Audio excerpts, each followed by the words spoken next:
برس ابراهیم شیخو آماده تمام برس ابراهیم دنگی متیته ام بزانین روشا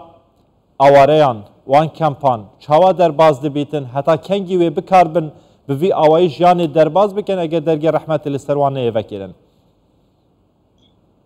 سلام ورز جبو و جبو تماشاوان کردستان 24 جبو پرسیوا و روشن اولکاریان جبنابرن خلکی می روجابای کردستانی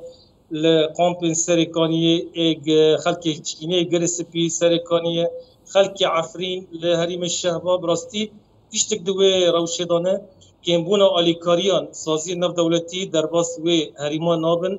يعني نها ام كاربيجن حتى تاني ام لروش حريم الشهبة تاني رخصتنا هبا سورة سوري حرد شار هيوان جار كي يعني وي كاري بلاب دكن لجار نجيد درباس نابن دور پیش کرنا حکومت سوریه لسر آلیکاری اند ساکنن نالن نهلن پیگلن باکور جات سوریه او حريم حلبه هفجي روشكي مترسي لسر روشا بنابري خلقي مدكي ودبن سدم يعني نشاري بري خبدن جهة كدن دبر كدن جبركو روش زحمتية يعني نها ام دبينن روشي قامبان گرم زيداية الاتريك كان يعني دمجراتين يعني او يعني كان ساعات هبشي يعني روشا وان زيدا زحمتكي اوفا گرم يعني نرخ دولاري بلند يعني برتشت بس دامي وان ودسر داجي يعني هاف سازي نف دولتي اج آلي رخصتن اج سازي يعني آلي كاري مروفيج در وزناكن جبال بيجب حتى نهاد نبينن هاف يعني آلوزيك لسر خلقي ما در وز دبت طيبات 10 سال نشين رجيم سوري بزيده وای دور پیش کردن وی حریمات دکن و لباکور جات سوریه جم دبینن روشا آلیکاری دستی حکمت روسیا نیلنگ دربازی وی دوره ببن و نلف کردن هر دو آلیین امریکی و باشه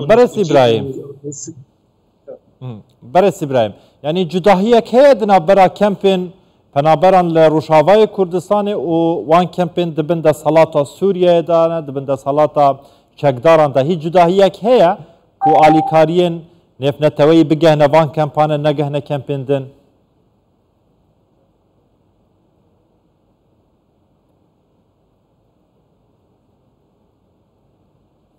برس ابراهیم باورم پروبلمه که انترنتی هیا انترنت وکی پیوست نیه گلک جاران پروبلمان پرزگیری کان کشیان شدی کتن برس ابراهیم شیخو کو درباره روشا پنابران دا آخف لباجر شهبا دیگل مبو بحثا او کراسات مروفی دیگر کو دهاتی دا اگر آلیکارین نف نتوی نگه نوان و کراسات رو بدتن لمخابن قدبو امی وگرین یان بردامی پیبدن تمام سپاس زبو ابراهیم شیخو کو لباجر شهبا دیگل مبو هر بجید